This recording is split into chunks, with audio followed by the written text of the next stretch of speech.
Let's talk about this now with Peter Matthews. Peter, a political analyst and professor of political science at Cypress College, joining this hour from Los Angeles. Good to have you with us, Peter. Good to be here, George. So despite the insults from President Trump, the House Speaker Pelosi is saying that she's concerned about the president's health and well-being, saying that she prays for him and hopes for an intervention.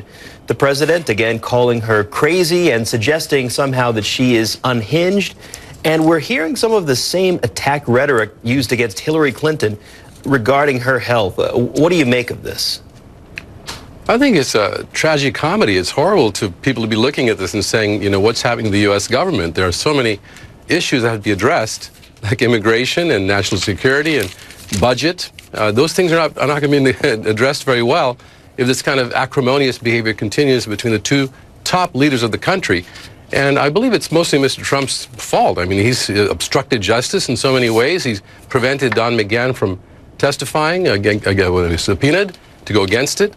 That's all unconstitutional behavior. And then Nancy Pelosi says the president looks like he's trying to cover up. Why would he stop McGahn from testifying if he wasn't trying to cover something up? And it has to do a lot with the fact that he tried to get McGahn to dismiss Mr. Mueller, to get Mr. Mueller dismissed from his position, the special prosecutor, special counsel. At the same time that he got Mr. McGahn earlier, was suggesting that Mr. Sessions, he contacted Sessions and said that he should recuse himself. I'm sorry, he should unrecuse himself so he could actually take charge of the investigation in favor of Mr. Trump. After all those actions, it looks like obstruction of justice, and I think it's very important. The president's being very defensive based on that. So you say the president being defensive here. So what is the end game for President Trump? What is the end game for Nancy Pelosi here? It looks like there's a lot of pressure right now to actually begin impeachment inquiry. Not the impeachment itself, but inquiry to start, get information as to whether we need to impeach or not. And that's a lot of pressure from not just freshman House Democrats who are progressive, but also from some centrist Democrats as well. We got names like Ted Lieu, Maxine Waters. We've got Midwestern people from the Marcia Fudge. Those kinds of Congress people across the country. About 35 of them have said it's time to begin inquiry, investigation toward impeachment, and that has to be done quickly. So I think the pressure is on Nancy Pelosi to move forward and not to hold back on this. And we'll have to see how that goes. The president's himself going to be under investigation in tremendous ways right now. All right, Democrats, though, facing a dilemma here, Peter. So does it come down to that old adage, being able to walk and chew gum? Is there a sense that they can focus on the important issues that matter on mainstream, keeping in mind there is an election just around the corner, while also keeping up pressure on oversight and investigations of the executive branch? Which is going to be more important for them? Which do they focus on? Not only can they actually do that, walk and chew gum, meaning do both, but they have the duty to do both, because the Constitution requires that the House is the grand jury to investigate with probable cause any kind of malfeasance, high crimes or misdemeanors, etc. If the president's committed it, they have to investigate. So they have to do that. It's a constitutional question. It's about whether or not they believe in the U.S. constitutional framework of democracy and accountability.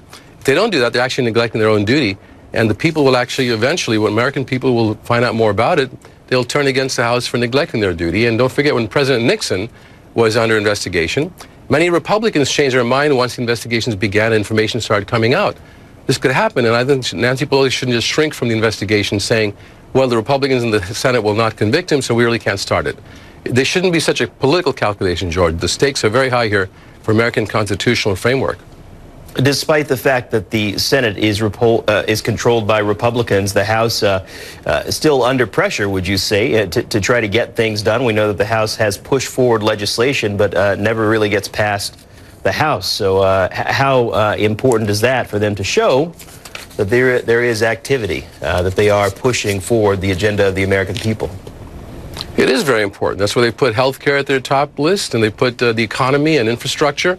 And so they are showing they can actually do policy, but at the same time they have a constitutional duty to follow up on whether or not there's been high crimes and misdemeanors committed here, or obstruction of justice, which would be one of those, and whether the president should be investigated further toward impeachment. And that's important that they perform that duty, otherwise people will see that they're neglecting it, and it'll backfire in that regard. So it's very interesting to see what we're in a dilemma right now for Nancy Pelosi. But the government has to act in the right way based on the Constitution, and that's where this comes in my view. Peter Matthews, thank you so much. My pleasure, George. Thank you.